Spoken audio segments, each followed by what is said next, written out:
conquistar. A palavra do Senhor, então, para as nossas vidas. Nós estamos naquele projeto de pregar sobre os caminhos. Quem esteve na semana passada já ouviu o primeiro sermão, que foi sobre o caminho de Damasco. E hoje, para continuar a nossa série de sermões sobre os caminhos, nós vamos pensar no caminho de Emaús. Lucas 24. O texto todo é do 13 ao 35, mas nós não vamos ler todo. Nós vamos abrir em Lucas 24 e vamos ler, sim, um bloco menor, que vai começar no verso 28 e então vai até o final. Então, vamos lá? Lucas 24, de 28 até o 35. Pode acompanhar a leitura que diz assim: Quando se aproximavam da aldeia para onde iam, fez ele menção de passar adiante. Mas eles o constrangeram, dizendo: Fica conosco, porque é tarde, e o dia já declina. E entrou para ficar com eles. E aconteceu que, quando estavam à mesa, tomando ele o pão, abençoou-o, e tendo-o partido, lhes deu. Então se abriram os olhos e o reconheceram, mas ele desapareceu da presença deles. E disseram um ao outro: Porventura não nos ardia o coração quando ele pelo caminho nos falava, quando nos expunha as Escrituras? E na mesma hora, levantando-se, voltaram para Jerusalém, onde acharam reunidos os 11 e os outros com eles, os quais diziam: O Senhor ressuscitou e já apareceu a Simão. Então os dois contaram o que lhes acontecera no caminho e como fora por eles reconhecido no partir do pão. No partir do pão. Vamos orar? Senhor, fala-nos ao coração através da Tua palavra. Derrama bênção e graça sobre as nossas vidas, em nome do Senhor Jesus. Amém. Recomendo que você mantenha a sua Bíblia aberta para acompanhar o texto, porque nós não lemos o texto todo, mas nós vamos voltar ao nosso argumento do verso 13 em diante.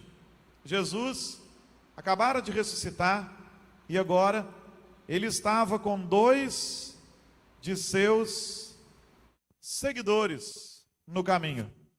E no caminho de Emaús, 2 de seus seguidores vão aprender algo absolutamente maravilhoso.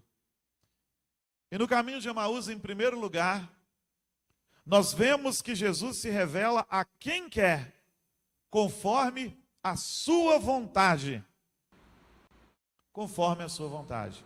Humanamente, a gente espera que Jesus se revele primeiro aos seus apóstolos, aqueles que ele chamou não 12 mais, mas 11, porque Judas tinha se perdido. Humanamente, a gente pensa assim: Jesus ressuscitando devia se revelar primeiro aos seus 11. Mas ele se revela a esses 2. Eles sequer são mencionados antes e não serão mais mencionados depois. Mas você vê os versos 13 e 14, Jesus caminha com esses 2 homens. Só o nome de um é citado. E no verso 33, os discípulos, os apóstolos vão dizer para eles, quando eles chegam aos apóstolos: Olha, Jesus já apareceu a Simão, mas nós não vimos ainda. E os 11 estão reunidos. Mas antes, Jesus aparece e conversa com esses 2 homens. A nossa compreensão dessas coisas não é a compreensão de Deus. Deus tem outros propósitos que muitas vezes nós não entendemos. Ele se revela a quem quer, como quer e quando quer. É o que nós aprendemos no caminho de Emaús em primeiro lugar. Não há uma fórmula para que façamos com que Deus se revele a nós. Ele se revela através das Escrituras. E o seu Espírito Santo sopra aonde quer. O vento é livre. O vento sopra onde quer. Precisamos aprender isso. Quantas vezes nós andamos ansiosos pensando: Deus tinha que se revelar a fulano. Por que Deus se revelou a cicrano e não a fulano? Porque ele se revela a quem ele bem quer, quando quer, na hora que quer, no momento em que quer, porque Ele é Deus. Nós não temos a agenda do Espírito Santo, só precisamos estar prontos para quando Ele quiser agir em nós. Porque muitas vezes, nós não percebemos o agir de Deus. E o caminho de Emaús também nos ensina sobre isso. Em segundo lugar, notamos que há momentos em que estamos tão dominados pelos problemas que não vemos a Jesus. Os versos 14 e 15, Jesus está andando com eles, dá uma olhada para você ver.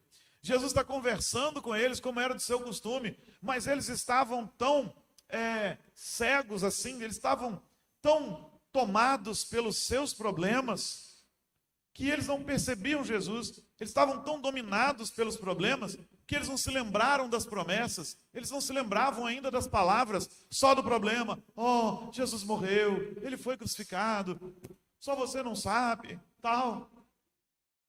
Por isso precisamos estar prontos para o agir do Espírito de Deus. Muitas vezes o vento está soprando e nós não percebemos. A chuva serôdia do Senhor está se derramando sobre nós e nós não estamos nos molhando porque nós estamos debaixo dos problemas. No caminho de Emaús nós aprendemos que temos que tomar cuidado, porque senão os problemas não nos permitem ver a Jesus. Quantas vezes, aquele muro de problemas, mas Jesus é maior do que ele. Em terceiro lugar, no caminho de Emaús, compreendemos que se Jesus não se revelar a nós de maneira sobrenatural, nós não o podemos reconhecer. Verso 16. Jesus estava ali, estava falando. Jesus estava dizendo para aqueles homens coisas absolutamente maravilhosas. Mas se Jesus não se revela a nós de um modo sobrenatural, nós não entendemos. É por isso que não adianta, muitas vezes, você ficar brigando com alguém que simplesmente não quer entender a palavra. Ele só entenderá quando o Espírito Santo agir na vida dele de uma maneira sobrenatural. Só pregue, não carregue o peso de pensar que você irá converter as pessoas.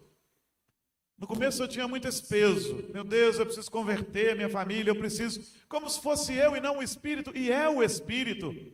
Até que eu aprendi isso. E um dia conversando com um parente, um ente querido, essa pessoa me disse assim: Gilberto, você está doido para me converter, né? Eu disse: estou mesmo, mas eu não posso fazer nada disso. É o Espírito, então entenda. No caminho de Emaús nós aprendemos que se Jesus não se revelar a nós de um modo sobrenatural, de modo nenhum nós o reconheceremos. As pessoas arranjam vários Cristos à sua moda. Eles formulam na sua mente o Jesus que eles querem para si, mas não o Jesus das Escrituras. E o Jesus das Escrituras, elas só conhecerão se ele desejar se revelar a elas de maneira sobrenatural. E nós já aprendemos lá atrás, ele faz com quem quer, como quer e quando quer. Mas tira de nós o peso de pensarmos que nós é quem vamos converter as pessoas, é o Espírito Santo. Então o que nós fazemos, pastor? Nós pregamos, nós falamos, nós testemunhamos, nós damos exemplo, nós temos a atitude correta e nós oramos e o Espírito age. Em quarto lugar, somos confrontados com a triste verdade de que em todo o tempo as más notícias tentam sufocar a esperança. Nos versos 17 a 24, Jesus pergunta para eles assim: por que vocês estão tristes? Eles, porventura só você não sabe que Jesus, o varão profeta, poderoso em atos e em palavras, ele foi crucificado, nós esperávamos que ele fosse redimir Israel, mas morreu. Mas Jesus tinha ensinado sobre a esperança. Ele tinha falado que um sinal seria dado, o sinal de Jonas, que esteve 3 dias no ventre do grande peixe. Então ele estaria 3 dias sob a terra. Na verdade, dentro de uma gruta, numa rocha, né? Mas ele estaria sepultado, mas ressuscitaria. Só que quando ele morre, a má notícia abafa a verdade maravilhosa, a esperança tremenda da ressurreição. Nós temos que tomar cuidado. senão as más notícias esmagam a nossa esperança, como tem feito com muitos nesse tempo da pandemia. A pandemia tem tirado muitos. É verdade. E antes da pandemia, outras doenças sempre tiraram e continuam a tirar. Falta vaga nas UTIs. É verdade. E sempre faltou. Desde que eu sou criança que eu vejo reportagens dizendo que as pessoas estão nos corredores porque falta vaga nos CTIs. Por quê? Porque saúde não é prioridade governamental, assim como outras coisas, como educação e outras coisas. Então, eles vêm jogando essa coisa toda em nós. Eu ainda não sei com quais propósitos lá na frente, mas eu sei que o diabo usa essas coisas e vai matando a esperança de muitos que corriam bem e hoje não estão mais aqui. O caminho de Emaús nos ensina: cuidado, porque senão as más notícias matam a sua esperança. E a boa notícia do Evangelho é maior do que qualquer má notícia. Como disse um tio da Jeane, Deus não morre, ninguém morre se Deus não matar. É isso. E como disse um teólogo, de uma maneira mais teológica sobre isso, como disse John Piper, Deus não precisa de um corona para tirar a minha vida, Ele simplesmente pode tirá-la. E Deus, se disser ao corona não, Ele não pode nos matar, nos tocar, mas se Ele quiser também, morro disso. Isso não quer dizer que você tenha que ser desleixado, descuidado. Não. Só quer dizer que nós precisamos confiar no Senhor. Deus é soberano. Continua sentado no seu trono de glória. Jesus ressuscitou, venceu a morte e o mal, veio para me salvar, derramou seu sangue para me tornar mais alvo do que a neve. Essa notícia é maior do que qualquer notícia de desgraça que o pior jornal pode nos dar. Que as más notícias não sufoquem a nossa esperança. No caminho de Emaús, concluímos que sem a compreensão da cruz, não pode haver entendimento da redenção verdadeira. No verso 21 eles dizem assim: nós esperávamos que Jesus fosse redimir a Israel, mas a redenção que eles esperavam era só política, para que Israel, o país, o Estado, fosse livre dos romanos. E redimir é libertar mediante o pagamento de um resgate.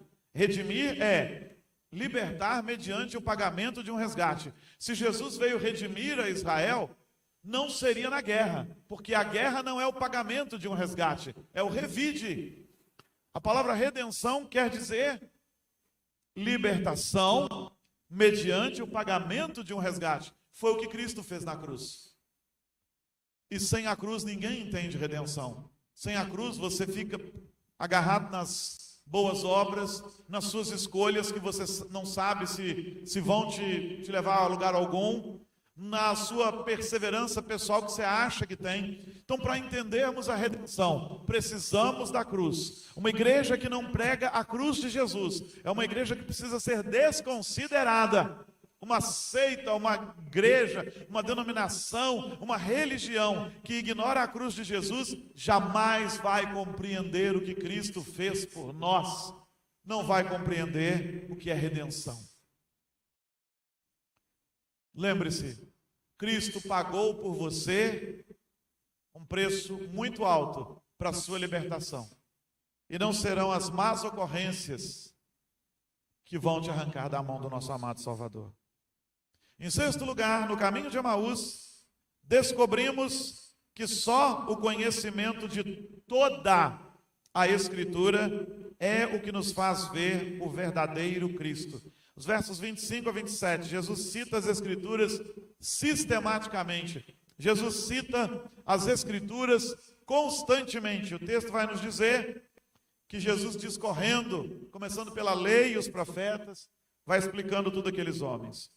O verso 25, Jesus chama aqueles homens de nécios e tardos de coração, porque não estavam se debruçando sobre as Escrituras. Nécio quer dizer ignorante. Ele diz: vocês são ignorantes da palavra. E tardos quer dizer indolentes. preguiçosos. Vocês têm um coração preguiçoso, é o que ele está dizendo. Porque se vocês estivessem debruçados sobre a palavra, vocês saberiam o que está acontecendo agora. E quem é que está falando com vocês? E nem com Jesus citando, dando uma aula de Velho Testamento até chegar naqueles dias. Nem assim aqueles homens estavam entendendo que aquele só podia ser o Mestre Jesus. Que coisa desafiadora. E mais, toda a Escritura aponta para Cristo. Toda ela revela o Cristo. Versos 26 e 27. Porque ele discorria no Velho Testamento, falando a respeito de tudo o que lá estava escrito sobre ele. É o que havia a respeito dele. Aprenda um princípio das Escrituras. Toda a Escritura revela Jesus. Quando você ler um texto, pergunte ao Senhor como Cristo está sendo revelado aqui nesta página. O princípio mais maravilhoso de interpretação da Bíblia é como eu enxergo Jesus e a sua obra nestes textos que eu estou lendo. Jesus é o centro. É o princípio, meio, o motivo de qualquer interpretação bíblica. Quem descarta algum livro, ou descarta de uma maneira muito infeliz. Já conheci pessoas que dizem: pastor, eu só gosto de Salmos, Provérbios, Novo Testamento. Eu não gosto de ler o resto da Bíblia. Está perdendo muito de Jesus. Muito de Jesus. Precisamos de toda a Escritura. Toda ela. E assim Jesus se revelará a nós de uma maneira absolutamente maravilhosa. Outro: pastor, eu tenho medo de Apocalipse. Por quê? É a carta da esperança que diz: o mundo vai de mal a pior, mas a igreja do Senhor Ele guarda. E tudo vai terminar bem. Leia lá, capítulo 21 e 22 de Apocalipse. Lá está o fim da história. Nós somos o único povo que sabe o fim da história. E para nós ele é muito bom, porque Jesus se revelou a nós. Em sétimo lugar, no caminho de Emaús, observamos que acolher alguém pode ser mais abençoador para os que acolhem do que se pensa. Versos 28 e 29. Então estava tarde, eles chegaram em Emaús, Jesus fez menção de passar adiante, mas eles disseram: não fica, Senhor, já é tarde, o dia já acabou, é noite, fica aqui. E Jesus fica. Apesar deles não terem a compreensão de quem ele era, eles hospedaram um companheiro de viagem e eles foram muito abençoados. E nós vemos muito isso nas Escrituras, né? Muito. Por exemplo, quando, sem saber, Abraão hospedou anjos. E é uma das referências mais maravilhosas para isso. E você vai me dizer: por que esses homens não reconheceram Jesus? Era Jesus. Pela mesma razão que Maria Madalena não o reconheceu e o confundiu com o jardineiro, porque Jesus não ressuscitou com um corpo retalhado, mas com um corpo glorificado. Sim, havia a marca dos cravos nas mãos e nos pés, e a marca do lado, mas era o seu corpo glorificado. Por isso, eles tiveram dificuldade de reconhecê-lo e ele precisou se revelar a eles. Tanto esses dois, como depois, ou como antes, perdão, Maria, é porque ela não está nesse relato, ela está no relato de João. Receber alguém, hospedar, o princípio da hospitalidade é maravilhoso. Em oitavo lugar, aprendemos no caminho de Emaús que ceiar com Jesus nos dá a clara visão de quem ele é. Versos 30 e 31. Então Jesus ceia com eles e quando ele parte o pão, e essa informação não está aqui por acaso, quando ele parte o pão, os discípulos o reconhecem no modo como ele partiu o pão. Como assim? Ele estava falando com eles, ele estava discorrendo para eles, estava ensinando como sempre ensinou. Mas eles vão reconhecê-lo no ato mais simples, o partir do pão. Isso tem íntima ligação com a Santa Ceia, que nós cearemos já já. Íntima e profunda ligação. O que Jesus está nos dizendo é que temos que ter comunhão com Ele e uns com os outros, e assim o reconheceremos. Não podemos abrir mão da comunhão. Os sacramentos são indispensáveis. Cear é indispensável. Compartilhar do pão e do cálice com o meu irmão é indispensável. Tomar o cálice só não faz sentido, porque é a festa da comunhão. Os homens aqui o reconhecem no partir do pão. Ele se revela no partir do pão. E é assim que ele se revela. De tal maneira que João Calvino disse que a ceia é o evangelho demonstrado. Um cristão não pode deixar de congregar. Um cristão não pode se abster da comunhão. Um cristão não pode deixar de cear. De cear. Porque Cristo se revela no partir do pão.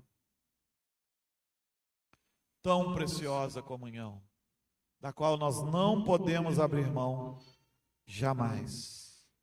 Em nono lugar, no caminho de Emaús, fica evidente que a palavra de Deus, aliada à presença de Jesus, nos faz arder o coração. Verso 32. Quando eles reconhecem Jesus, então Jesus desaparece. E eles ficam dizendo um para o outro: porventura não nos ardia o coração? Sim, queridos, a palavra de Jesus só arde no nosso coração se Jesus estiver presente. E se Jesus estiver presente e nós não estivermos conhecendo a palavra, nós não compreenderemos e perceberemos a sua presença. O Espírito Santo, quando se faz presente e um povo não tem maturidade bíblica, este povo muitas vezes se perde. Se perde na arrogância, se perde se achando mais espiritual, se perde talvez em ações que nada tem a ver com as Escrituras, mas quando Cristo se faz presente na pessoa do Espírito Santo e a sua palavra é lida e compreendida por nós, queridos, nosso coração arde, é isso que acontece. Aprendemos então que precisamos desse equilíbrio de buscar o Senhor e conhecer a sua palavra. Oração e palavra. Porque oração sem Bíblia se torna misticismo desgovernado. E Bíblia sem oração se torna intelectualismo frio. É Jesus e a sua palavra presentes.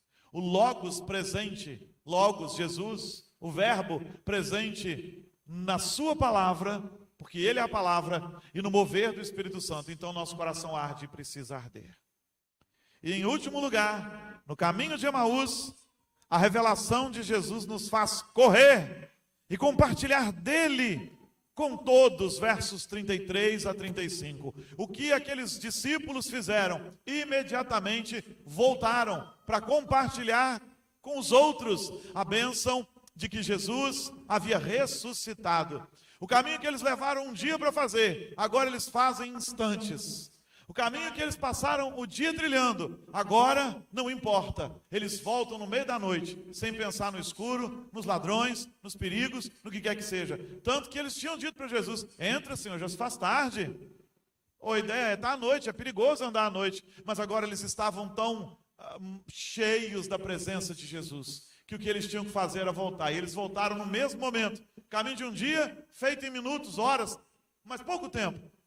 O caminho feito à luz do dia, com um certo receio, agora feito à noite, com pressa e sem medo, porque Jesus os havia inundado e tinha se feito presente na vida deles. Querido, se Jesus se faz presente na sua vida, você precisa compartilhar de Jesus com o mundo. É o que nós aprendemos no caminho de Emaús. Precisamos contar aos mais chegados, precisamos contar aos próximos e, por fim, precisamos contar a todos. Que o caminho de Emaús nos inunde o coração, que passemos por esse caminho e Cristo nos entusiasme e se revele a nós de uma maneira linda, maravilhosa. Eu te convido a fechar seus olhos e a pensar: será, Senhor, que eu verdadeiramente tenho buscado o Senhor? Será que eu já compreendi? Será que eu busco a Tua palavra na mesma proporção em que oro? E será que oro na mesma proporção em que busco a Tua palavra? Será que eu tenho prazer no partir do pão? Senhor, revela-te a mim. Peça isso ao Senhor nesta noite. Passe pelo caminho de Emaús. Semana passada você foi convidado a passar pelo caminho de Damasco. Hoje, passe pelo caminho de Emaús, porque precisamos pensar sobre o caminho de Emaús. Ore o Senhor agora. No caminho de Emaús. Seguia eu errante rumo a Emaús. Eu estava acompanhado, mas me sentia só. Meu mestre fora morto numa horrenda cruz. Meu espírito esmagado parecia pó. Ele veio ao meu encontro e não o enxerguei. Seu corpo glorificado, só agora sei. Como imaginaria o ungido ao meu lado, eu que o segui com o meu vil pecado. Mas Cristo se revela a quem Ele quer. Não por nossa força, Ele vem a nós. Somos todos surdos sem o seu Espírito. Somos feitos novos ao ouvir a voz. E seguia eu com Cristo ao meu lado. Eu chorando um morto já ressuscitado. Tão imerso estava na morte cruel, que não percebia a manifestação do céu. Rejeitando a cruz, eu perdi o foco. Fui apresentado à minha cegueira. Ao fugir do Gólgota, fiquei perdido, ao tentar ver Cristo à minha maneira. Eu fui libertado e não compreendia o custo astronômico da redenção, o sangue do justo pelo pecador. Isso inaugura a nova criação. Quando caminhava rumo a Emaús, minha ignorância aflorou feroz. Fui apresentado à minha preguiça, gritou em minha alma aquela santa voz. Como é necessário mergulhar no Logos, é imprescindível viver da palavra. Quanto mais falava a palavra viva, mais sua pessoa a mim se revelava. E já era tarde quando em Emaús constrangemos o amigo a pernoitar, tão preocupados de ele andar sem luz, e ele, a própria luz, veio em nós brilhar. Mesmo com tamanha glória manifesta, mesmo ardendo muito nosso coração, não reconhecemos nosso amado Mestre, que se revelou no partir do pão. Foi tanta alegria naquele momento, que eu não sabia como me portar, quando percebi todo o acontecimento. Inesperadamente, ele sumiu no ar. Foi tanta alegria no partir do pão, caminho de um dia feito em um momento. Quisera ter asas para correr o mundo e dividir com todos meu conhecimento. E naquela noite corremos velozes, sem temer os males da escuridão. O amor de Cristo lança fora o medo. A lâmpada brilha em meu coração. Quero caminhar as rotas desse mundo, mesmo que eu tenha que seguir a pé. Arde o coração por Cristo em minha vida. Ferve o corpo inteiro para espalhar a fé. Vamos orar ao Senhor, agradecendo esta palavra e nos preparando para cear. Pedir a Geralda para nos dirigir a Deus em oração. Vamos orar.